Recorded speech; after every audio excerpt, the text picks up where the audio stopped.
تو یہ ساری چیزیں تبھی ہمیں لوگوں سے معاملات کیسے کرنے ہیں، یہ ہمیں محمد صلی اللہ علیہ وسلم کا جو طرز زندگی ہے نا وہاں سے لینا پڑے گا. ہم گوروں سے لے رہے ہیں یہ چیزیں بھی، یہاں مار کھا رہے ہیں. ہمیں یونیورسٹیوں کے جو پروفیسر جو مذہب مخالف ہیں وہ سکھا رہے ہیں اچھے اخلاق. تو معاملہ کیا ہو رہا ہے؟ خراب ہو رہا ہے. سمجھ رہے ہیں کہ نہیں سمجھ رہے؟ ہم فلموں سے اخلاق سیکھ رہے ہیں کہ ہیرو ہیروئن سے کتنی تمیز سے بات کرتا ہے، اس کے لیے جان دے دیتا ہے. اب دیکھو کہ عام طور پر میاں بیوی میں جھگڑا چل رہا ہو نا، خاص طور پہ تو تعریفیں نہیں کرتے. اور لیکن نبی صلی اللہ علیہ وسلم کی جو ازواج ہیں انہوں نے ہمیشہ محمد صلی اللہ علیہ وسلم کی تعریف کی ہے، ہمیشہ. حضرت عائشہ سے پوچھا کہ رسول اللہ صلی اللہ علیہ وسلم کے اخلاق کیا تھے؟ آپ نے فرمایا قرآن آپ کے اخلاق تھے، جو قرآن میں اللہ نے حکم دیا وہ آپ کیا کرتے تھے. حضرت صفیہ رضی اللہ تعالی عنہ بھی آپ کی زوجہ ہیں، آپ صلی اللہ علیہ وسلم کے اخلاق کی تعریف کرتی. تو سب سے زیادہ اخلاق نبی صلی اللہ علیہ وسلم نے فرمایا خیرکم خیرکم لأہلہ، تم میں سب سے بہتر وہ ہے جو اپنے گھر والوں کے ساتھ اچھا ہے. تو گھر والوں میں سب سے پہلے بیوی، سب سے پہلے تو والدین ہیں، پھر بیوی، پھر بچے، پھر بھائی اور بہن. جتنا قریبی رشتہ ہوگا اس سے اتنی ہی تمیز سے بات کرنے کا آپ کو حکم ہے. حالانکہ ہمارے معاشرے میں جتنا قریبی رشتہ ہے اتنی ہی بدتمیزی سے اس سے بات ہوتی ہے، اور جتنا دور کا رشتہ ہوگا اس سے چونکہ مفاد ہوتے ہیں. بھائی یہ ڈاکٹر صاحب ہیں، ہو سکتا ہے ان سے علاج کرانا پڑے، بڑی تمیز سے بات کرے گا ڈاکٹر صاحب سے. یہ تاجر ہے یار، کبھی قرضہ مانگنا پڑ سکتا ہے، بڑی تمیز سے بات ہوگی بھائی اس سے. یہ علاقے کا ناظم ہے، بھائی کوئی کام اٹک سکتا ہے تو بڑی تمیز سے بات ہوگی اس سے. تو وہ سمجھ رہے ہوتے اس تمیز سے بات کرنے پر ثواب مل رہا ہے.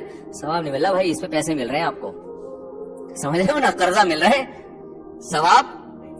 اب یہ مطلب نہیں کہ اس سے بدتمیزی سے بات کرنا شروع کر دیں ناظم سے. مفتی صاحب نے کہا ثواب نہیں ملتا، بات کریں تمیز سے ہر ایک سے، لیکن اللہ کی رضا کے لیے، پیسے نکلوانے کے لیے پیسوں کے لیے تمیز سے بات نہ کریں. بعض دفعہ لوگ مفتی صاحب کے پاس آتے ہیں فتویٰ لینے کے لیے طلاق کا نا، وہ تمیز سے بات اس لیے کر رہے ہوتے ہیں کہ ان کے مطلب کا فتویٰ مل جائے. ایکچولی مفتی صاحب دیکھیں نا، آپ تو سمجھدار ہیں ماشاءاللہ، اتنی اچھی ہماری زندگی میں کیوں بھلا طلاق دینا چاہوں گا؟ آپ خود سوچیں گے. تو ان طلاقیں میں نے 3 دی، میری نیت بالکل بھی نہیں تھی طلاق کی. میں نے چاقو مارا ہے مگر میری نیت قتل کرنے کی نہیں تھی. یہی ہوا نا؟ میں نے کھانا کھایا مگر میری نیت پیٹ بھرنے کی نہیں تھی. میں نے پانی پیا مگر پیاس بجھانے کی نیت نہیں تھی. میں چلا ہوں مگر چلنے کی نیت نہیں تھی. میں نے تھپڑ مارا ہے مگر مارنے کی. تو ایسے تو کچھ بھی کرتے رہو. او بھائی نیت تو ان چیزوں میں ہوتی ہے جس میں دونوں احتمالات ہوں. جس لفظ کا مطلب ہی طلاق کا مطلب طلاق ہی ہوتا ہے، اس میں نیت تھوڑی ہوتی ہے. میری نیت نہیں تھی، نہ میرا کوئی جھگڑا تھا، تو میں بھلا کیوں دوں گا؟ میں نے کہا حیرت تو مجھے اسی پر ہو رہی ہے، جب جھگڑا بھی نہیں تھا تو کیوں دوں گا؟ پھر دی کیوں؟ دینے کے بعد کہہ رہے کہ میری تو نیت بھی نہیں تھی اور ہمارا تو کوئی جھگڑا. میں بھلا آپ مفتی صاحب خود سمجھدار ہیں، میں بھلا کیوں دوں گا؟ تو میں کہہ رہا ہوں مجھے بھی تو یہ حیرانی کیوں دوں گا، پھر دی کیوں؟ کہہ رہے میں یہی تو بتانا چاہ رہا ہوں نہیں دی. تو بھائی تو خود ہی کہہ رہے کہ میں نے یہ الفاظ کہہ رہے الفاظ کہے مگر میں نے دی. تو یہ سب جو ہے نا یہ اللہ کو اپنے نفس کو دھوکہ دینے والی باتیں. تو آپ صلی اللہ علیہ وسلم کے سب سے زیادہ اخلاق کس سے اچھے تھے؟ اپنے گھر والوں سے. امی عائشہ رضی اللہ تعالی عنہا فرماتی ہیں کہ میں جہاں سے برتن سے پانی پیتی تھی آپ صلی اللہ علیہ وسلم برتن کا رخ گھما کے بالکل اسی جگہ سے پانی پیا کرتے تھے، بیوی سے محبت کے اظہار کے لیے. آج کل تو بیوی سے محبت کا اظہار جو بڑا آدمی ہوتا ہے نا، ذرا پرسنالٹی ہو، وہ کہے گا میں ساری دنیا کو آئی لو یو بول دے گا. ساری دنیا کو بیگم سے یہ بولتے ہوئے اس کو یہ محسوس ہوتا ہے کہ میری عزت کیا ہو جائے گی. یعنی وہ یہ شو کر رہا تھا بھائی تم میری محتاج ہو، تم مجھ سے محبت کا اظہار کرو، میں تم محتاج تھوڑی ہوں، تمہیں روٹی کھلا رہا ہوں، ٹھیک ہے نا. تو یہ نبی صلی اللہ علیہ وسلم محبت کا اظہار ہی تو کر رہے ہیں کہ جہاں سے امی عائشہ نے پانی پیا وہیں سے پی رہے ہیں. حضرت عائشہ رضی اللہ تعالی عنہا بعض دفعہ ہڈی پہ گوشت لگا ہوتا ہے نا، تو وہ گوشت کھایا کرتی تھی. جب وہ رکھا تو آپ صلی اللہ علیہ وسلم جہاں سے امی عائشہ نے منہ لگا کے گوشت کھایا ہے نا، انہی کا جھوٹا کھاتے تھے. حالانکہ دوسری طرف سے بھی کھا سکتے تھے، لیکن صرف محبت کے اظہار کے لیے. حضرت عائشہ رضی اللہ تعالی عنہا کو آپ صلی اللہ علیہ وسلم کبھی نام نہ شارٹ کر کے محبت سے یا عائش، عائشہ کو کیا کہتے تھے؟ عائش. یا ابنۃ الصدیق، اے صدیق کی بیٹی. ہوتا ہے نا بعض دفعہ انسان ناموں کو چینج بھی کر دیتا ہے نا محبت میں، جیسے پنجاب والے مٹھو، اور پنجاب والے کو میں پنجاب والوں کی میں بڑی عزت کرتا ہوں، ہمارے بھی بہت رشتے دار ہیں پنجاب میں، لیکن بھائی بچوں کا نام اتنا نہ بگاڑ دیا کرو کہ اس کی پرسنالٹی کیا ہو جائے، وہ پھر ساری زندگی مٹھو ہی رہتا ہے، مفتی مٹھو صاحب بن جائیں گے وہ. اتنا نہ بگاڑو. تو یہ میں ان کو ایک یعنی ایک ادنا سا طالب علم ہو کر ایک نصیحت کر رہا ہوں، اہل پنجاب سے گزارش کر رہا ہوں، آپ بہت اچھے ہیں ماشاءاللہ، پنجاب والوں کی صحتیں بہت اچھی ہیں، مہمان نواز ہوتے ہیں، لیکن یہ جو الفاظ بگاڑتے ہیں نا، یہ پنجاب والوں میں زیادہ رواج ہے. وہ ایسا بگاڑ دیتے ہیں اس کو، لڈو کہہ دیا بچپن میں کسی کو، لڈو جیسے لگ رہا تھا، تو بچپن میں تو لڈو ٹھیک ہے، لیکن وہ زندگی بھر کے لیے لڈو بن جاتا ہے. وہ اب وہ پروفیسر بھی بن گیا تو لڈو ہے، مٹھو ہو گیا، کوئی لڈو ہو گیا. سب جگہ نہیں ہے ایسا، لیکن پنجاب کے بہت سے علاقوں میں دستور ہے. تو محبت میں اتنا نام میرا خیال ہے بگاڑنا مناسب نہیں ہے. عائشہ کو آپ صلی اللہ علیہ وسلم نے عائش کر دیا، یہ بگاڑا نہیں ہے، تو منادہ مرخم کہتے ہیں اس کو. یہ ابنۃ صدیق کہہ دیا، صدیق کی بیٹی، یہ بھی فخر سے نا کہ معمولی تھوڑی ہے، تو صدیق کی بیٹی ہے. تو یہ ساری چیز اس طرح تو چلتا ہے، بالکل ہی اس کو بگاڑ کے اکثر وہ اور بھی ابھی ذہن میں نہیں آ رہے نام نا، وہ ایسے بگاڑ دیتے ہیں کہ بالکل ہی وہ اس کی پرسنالٹی کے خلاف ہے. تو وہ جب بڑا ہو جاتا ہے تو وہ پھر وہی نام پڑ جاتا ہے.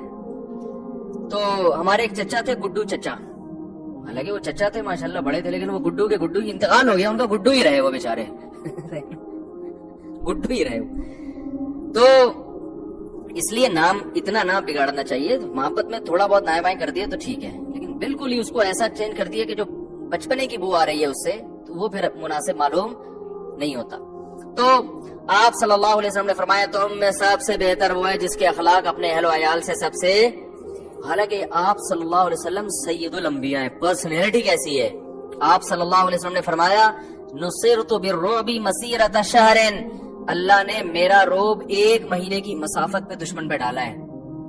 اتنا روب ہے نا کہ جب لوگ آپ صلی اللہ علیہ وسلم کی خدمت میں آتے تھے تو آپ کی آنکھوں سے آنکھیں ملا کے بات کرنا ان کے لیے آسان نہیں ہوتا تھا، روب تھا بہت زیادہ. حالانکہ اتنے میٹھے اخلاق، مگر روب اللہ نے بہت دے دیا تھا. اسی وجہ سے آپ صلی اللہ علیہ وسلم نے، حدیث میں آتا ہے، امی عائشہ فرماتی ہے کبھی اپنی کسی زوجہ پہ ہاتھ نہیں اٹھایا،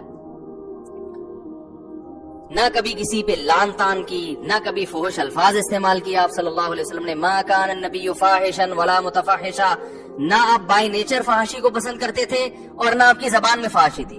آج بات بات پہ گالیاں، اتنی گندی گندی گالیاں، گالیوں سے بات شروع ہوتی ہے اور غصے میں بھی نہیں، مذاق میں. کلچر بن چکا ہے گالیاں دینا. غصے میں بھی یہ برا عمل ہے، لیکن مذاق میں تو اور زیادہ برا عمل ہے. تو آپ صلی اللہ علیہ وسلم نے کبھی کسی خادم پہ بھی ہاتھ نہیں اٹھایا. حدیث میں آتا ہے میدان جنگ کے علاوہ آپ نے کبھی کسی کو نہیں مارا. میدان جنگ میں تو لڑنا پڑتا ہے نا، وہاں اخلاق کا تقاضا ہے لڑو، کیونکہ اگر آپ وہاں نہیں لڑ رہے تو پھر یہ ساتھیوں کے ساتھ کیا ہے، نا انصافی ہے کہ ان کو تو میدان جنگ میں اتار دیا اور آپ خود لڑ نہیں رہے ہیں. تو اب یہاں لڑنا اخلاق عالیہ کا تقاضا تھا، تو یہاں آپ صلی اللہ علیہ وسلم کیا تھے؟ آپ سے زیادہ جنگ میں بہادر کوئی نہیں ہوتا تھا. پھر بہادری کا جوہر دکھاتے تھے، پھر شہ سوار تھے. تو جنگ میں تو بزدل ہے، گھر میں کیا بنا ہوا ہے؟ چنگیز خان آتا ہے، سارے کانپنا شروع کر دیتے ہیں، آ رہے ہیں ابا. تو نبی صلی اللہ علیہ وسلم نے کبھی ہاتھ نہیں اٹھایا. البتہ ایک بات ہے، قرآن نے ہاتھ اٹھانے کی بعض صورتوں میں اجازت دی ہے. وہ اس لیے اجازت دی ہے، بعض صورتوں میں کوئی ہاتھ، بیوی پہ ہاتھ اٹھانا کوئی پسندیدہ کام نہیں ہے، لیکن بعض صورتوں میں قرآن نے ہاتھ اٹھانے کی اجازت دی ہے، بشرطے کے چہرے پہ نہ مارا جائے، جانوروں کی طرح نہ پیٹا جائے. وہ بعض صورتوں میں، بعض عورتوں کے لیے بعض صورتوں میں، عمومی حکم نہیں ہے یہ قرآن کا، کوئی ترغیب نہیں ہے. وہ اس لیے دی ہے 2 وجہ سے کہ ہر عورت امہات المومنین جیسی ہوتی بھی نہیں ہے، بعض بڑی شرارتی ہوتی ہیں، اور دوسرا ہر مرد کا اتنا روب نہیں ہوتا جتنا نبی صلی اللہ علیہ وسلم کا تھا. روب ہی نہیں ہے نا. تو جب روب ہوتا ہے تو وہی ایک آواز پہ بیگم کام جاتی ہے، بولتے بھائی امیاں نے بولا چائے بنا دو، لے کر آنا پڑے گا. آواز ایسی ہے، وجاہت ایسی ہے. تو اب بعض دفعہ ایسا ہوتا ہے کہ وہ بیچارے کا روب ہی نہیں ہوتا. اب بیگم کما کے لا رہی ہے تو میاں کا روب ہوگا؟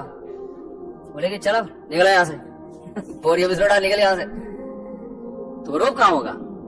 بعض نے شادی ایسے خاندان میں کر لی ہوتی ہے ماشاءاللہ، وہ فٹ فاٹ ہائٹ اس کی اور پرسنالٹی، اور میاں صاحب وہ بالکل بیچارے کمزور سے ہوتے ہیں، وہ روب نہیں ہوتا، تو پھر اس کو پھر ظاہر ہے روب قائم کرنے کے لیے کبھی کبھار غلط طریقہ ہے، یہ مناسب نہیں ہے، یہ بتانا پڑتا ہے کہ میں بڑا روب دار ہوں، لیکن بہرحال مارنا شریعت میں پسندیدہ کام نہیں ہے، بہت سخت مجبوری میں ہاتھ اٹھانے کی اجازت ہے، اور وہ بھی ہر ایک پر نہیں۔ ایسی شرارتی عورت جو آپ کے جائز حقوق بھی نہ دے رہی ہو، پھر شریعت نے طلاق سے بچنے کے لیے کہ بھائی اس کے پاس اب چھوڑنے کا علاوہ کوئی آپشن نہیں ہے، تو چلو ایک آپشن یہ بھی ہے کہ سختی کر کے دیکھ لو، لیکن نبی صلی اللہ علیہ وسلم نے کبھی کسی خادم پہ بھی ہاتھ نہیں اٹھایا۔ آج اخلاق دوسروں کے ساتھ اچھے، اپنے ماتحتوں کے ساتھ، کمپنی میں باس کو دیکھ لو نا، ماتحتوں کے ساتھ کیا سلوک کر رہا ہوتا ہے، وہ ہر وقت ان کو گالیاں۔ ہمارے ایک دوست تھے ٹرک اڈے میں نا، اور ان کی جاب لگ گئی، جاب نہیں ان کا بزنس تھا، تو میں نے کہا یار آپ یہ ٹرک اسٹینڈ میں جو بزنس کر رہے ہو اس کی کیا شرائط ہیں، یہ جو امپورٹ ایکسپورٹ کا آپ نے ٹرانسپورٹیشن کا آپ نے کام شروع کیا یہاں سے وہاں ادھر سے یہاں، کہہ رہے اس کا ایک اصول یہ ہے کہ آپ کو اتنی موٹی موٹی گالیاں پہلے سے یاد کرو۔ میں نے کہا کیوں؟ کہہ رہے یہ ملازمین جو ہے نا یہ بڑے ڈھیٹ ہوتے ہیں، یہ گالیوں کے بغیر کام کرتے نہیں ہیں، کہہ رہے جب تک ان کو موٹی موٹی صبح شام گالیاں نہ پڑے یہ کنٹینر میں مال اٹھا کے رکھیں گے نہیں، اور کنٹینر پہ رکھا رہے گا تو اٹھا کے نیچے لائیں گے نہیں۔ تو میں نے کہا یار کچھ اور کرو اس کے لیے، یہ تو ٹھیک ہے کہ آج کل ملازمین تمیز سے قابو میں نہیں آتے، آپ ان سے کہیں گے کہ بھائی دیکھیں یہ جو کنٹینر ہے یہ 12:05 پہ لاہور ہونا چاہیے، لہذا یہ آج صبح 5 بجے کنٹینر لوڈ ہو جانا چاہیے، تو اگر لوڈ ہو گیا تو ٹھیک ہے، نہیں ہوا تو میرا لاکھوں کا نقصان ہو جائے گا، تو میں محبت سے آپ کو ایک بات بتا رہا ہوں، اس کا بہت زیادہ ثواب ہے۔ وہ ملازمین جواب میں کہیں سر آپ نے آج اتنے پیارے انداز سے آج ہم کو نصیحت کی ہے، تو آج تو ہماری غیرت جگا دی آپ نے، آپ 5 بجے کے کہہ رہے ہیں، ہم صبح 4 بجے انشاءاللہ کنٹینر لوڈ کر دیں گے۔ تو مارکیٹ میں ایسا ہوتا وہ بولیں گے ہمیں انتہائی بیوقوف قسم کا سیٹ ملا ہے، لہذا وہ صبح 5 بجے کا کہا ہے تو شام 5 بجے تک بھی لوڈ نہیں ہوگا، سمجھ رہے ہو؟ تو اس لیے تھوڑا پبلک کو بھی ذرا دیکھنا پڑتا ہے نا، تو اخلاق تو وہی، اصل تو وہی ہے جو رسول اللہ صلی اللہ علیہ وسلم کے اخلاق، کیونکہ بعض ہر سارے ڈھیٹ نہیں ہوتے، ایک آدھ کبھی اچھا ملازم میں مل جاتا ہے تو آپ اس کو بھی رگڑ رہے ہو، تو اصل تو یہی ہے کہ بات کس سے ہونی چاہیے، تمیز سے۔ لیکن اگر کوئی نہیں آ رہا قابو میں تو پھر شریعت نے پھر بھی حتی الامکان دوسرے طریقے، کچھ ایسا کرو کہ بھائی ایسا لا بنا دو کہ مجھے اپنی زبان خراب نہ کرنی پڑے، بھائی جو لیٹ کرے گا نا تو کوئی آپ حاضری کے لیے بندہ کھڑا کر دیں، یار 5 بجے کے بعد جتنا لیٹ ہوگا تمہاری سیلری سے اتنا کم ہوتا چلا جائے گا، یعنی مطلب یہ کہ بجائے زبان خراب کرنے کے غور و فکر کر کے کوئی دوسرے طریقے ایجاد کر لیں۔ سمجھ میں آ رہی ہے بات؟ زبان بالکل آخری درجے میں ہونی چاہیے۔ اللہ صلی اللہ علیہ وسلم کے اپنے گھر والوں کے ساتھ اخلاق یہ تھے، اور آپ صلی اللہ علیہ وسلم جب حضرت صفیہ رضی اللہ تعالیٰ عنہ کو نا ایک دفعہ سواری پہ اونٹ پہ چڑھنا تھا تو مشکل ہو رہی تھی، آپ صلی اللہ علیہ وسلم نے اپنا پاؤں مبارک رکھا، حضرت صفیہ کو گویا سیڑھی بنا کے، تو ایک طرف سید الانبیاء ہیں، ساری کائنات کے سردار ہیں، کتنا بڑا مقام، مگر کیسا گھر میں نارمل زندگی گزار رہے ہیں، کیسا نارمل لوگوں کی طرح رہ رہے ہیں۔ امی عائشہ فرماتی ہیں آپ صلی اللہ علیہ وسلم جب گھر میں آتے تو ایسے ہی رہتے جیسے عام طور پہ لوگ رہا کرتے ہیں، گھر والوں کے کام میں ہاتھ بھی بٹاتے۔ اور ایک مرتبہ تو آپ صلی اللہ علیہ وسلم نے امی عائشہ کے ساتھ دوڑ لگائی ہے، اتنا میرا خیال ہے ظرف تو آج کل مارکیٹ میں بالکل ہی شارٹ ہے، دوڑ لگائی ہے، جنگ سے واپس آ رہے ہیں، سفر سے واپس، تو آپ نے صحابہ کو، تاکہ پردے کا بھی خیال ہو نا، بھائی بے پردگی بھی تو آپ کی بیوی مردوں کے درمیان دوڑ رہی ہے، یہ تو غیرت کے خلاف ہے نا، اتنے براڈ مائنڈیڈ بھی بننے کی ضرورت نہیں ہے۔ تو آپ صلی اللہ علیہ وسلم نے صحابہ کو آگے بھیجا، کوئی بھی نہیں دیکھنے والا، تو فرمایا دوڑ لگاؤ۔ امی عائشہ رضی اللہ تعالیٰ عنہ فرماتی میری عمر کم تھی، میرا جسم ہلکا تھا، میں دوڑ میں آگے نکل گئی، وہ جیت گئی۔ تو نبی صلی اللہ علیہ وسلم نے اس واقعے کو یاد رکھا۔ کئی سال گزرنے کے بعد ایک اور جگہ سے آپ سفر سے واپس آ رہے تھے تو آپ صلی اللہ علیہ امی عائشہ فرماتی ہے میرا جسم کیا ہو گیا تھا؟ بھاری ہو گیا تھا. عمر بڑھتی ہے تو جسم بھاری ہو جاتا ہے. تو آپ نے فرمایا دوڑ لگاؤ. فرماتی ہیں کہ نبی صلی اللہ علیہ وسلم اس دوڑ میں جیت گئے اور آپ نے فرمایا تل کا بھی تل کا. یہ پہلی دفعہ جو دوڑ ہوئی تھی نا اس کا جواب ہے یہ. کیسی بے تکلفی ہے بھائی. آپ کہہ سکتے ہیں کہ امی عائشہ کی عمر بہت کم تھی تو اس لیے ان سے اتنی محبت, تو دوسری ازواج تو عمر میں زیادہ تھی, تو بھائی زیادہ عمر والی کے ساتھ دیکھ لو حضرت خدیجہ رضی اللہ تعالیٰ عنہ. وہ تو آپ سے عمر میں 15 سال بڑی تھی. عمر میں کتنی بڑی تھی؟ 15 سال. اور 2 دفعہ بیوہ ہو چکی ہیں. ان سے جب آپ نے نکاح کیا تو آپ کی عمر تھی 25 سال. ان سے اتنی محبت کہ امی عائشہ فرماتی ہے کہ مجھے کسی بیوی پہ ایسی غیرت نہیں آتی تھی جتنی حضرت خدیجہ پہ آتی تھی. ان کا تذکرہ ایسی محبت سے کرتے کہ مجھے لگتا کہ اگر میری کوئی حقیقت میں سوکن ہے تو وہ خدیجہ ہے. غیرت آتی ہے نا عورت کو, بھئی اس کے سامنے سوکن کی تعریف کرو تو جو غیرت مند عورت ہوگی اس کو تو وہ چاہتی ہے کہ میرے میاں سب سے زیادہ محبت مجھ سے کرے نا. تو فرماتی ہے کہ میں نے ایک دن نبی صلی اللہ علیہ وسلم سے کہا یا رسول اللہ وہ سرخ جبڑوں والی بوڑھی عورت کو آپ اتنا یاد کرتے ہو, اللہ نے آپ کو اس سے زیادہ اچھی عورتیں دے دی ہیں. آپ صلی اللہ علیہ وسلم غضبناک ہو گئے کہ کیسے, یعنی سرخ جبڑوں والی بوڑھی عورت, یہ کیوں کہا ان کو؟ تو آپ صلی اللہ علیہ وسلم نے پھر امی خدیجہ کی تعریفیں کرنا شروع کر دی کہ میری قوم نے جب مجھے جھٹلایا تو حضرت خدیجہ نے میرا ساتھ دیا. بیوی تو اکثر ایسے موقع پہ ساتھ چھوڑ دیتی ہے جب لوگ تنہا چھوڑ دیں آپ کو, لیکن اس نے میرا ساتھ دیا. سب سے پہلے ایمان لانے والی کون ہے؟ حضرت خدیجہ, کیونکہ وہ آپ کے کردار کو سب سے زیادہ جانتی تھی. سب سے پہلے وہ ایمان لا رہی ہیں اور آپ صلی اللہ علیہ وسلم کو تسلی دے رہی ہیں. اور آپ صلی اللہ علیہ وسلم کے بارے میں قرآن کہہ رہا ہے ووجدک عائلا, کہ نبی آپ غریب تھے, مسکین تھے, آپ کے پاس پیسہ نہیں تھا, فاغنا, اللہ نے آپ کو پیسہ دے دیا, دولت دے دی, غنی کر دیا. وہ کیسے کیا؟ حضرت خدیجہ رضی اللہ تعالیٰ عنہ نے آپ صلی اللہ علیہ وسلم کو پیسہ دیا تجارت میں لگانے کے لیے. تو اس کو بھی نبی صلی اللہ علیہ وسلم دیکھتے تھے کہ انہوں نے, ان سے نکاح کے بعد اللہ نے مجھے غنا عطا فرمایا ہے. تو حضرت خدیجہ کے انتقال کے بعد آپ صلی اللہ علیہ وسلم جب یعنی کوئی اچھا کھانا بنتا, اول تو بنتا ہی نہیں تھا, کبھی کبھار بنتا تو آپ صلی اللہ علیہ وسلم حضرت خدیجہ کی سہیلیوں کے پاس بھی وہ بھیجا کرتے تھے. تو کتنی بڑی بات ہے, کیسے اچھے اخلاق ہیں. آج یہ ان لوگوں میں ہیں جن کو آپ کہتے ہیں کہ بڑے اچھے اخلاق, بڑی تمیز سے, بابائی وہ سب ادھر ادھر کی تمیز ہے. اندر کا معاملہ کیا ہے؟ شارٹ. تمیز کے علاوہ سب کچھ ملے گا.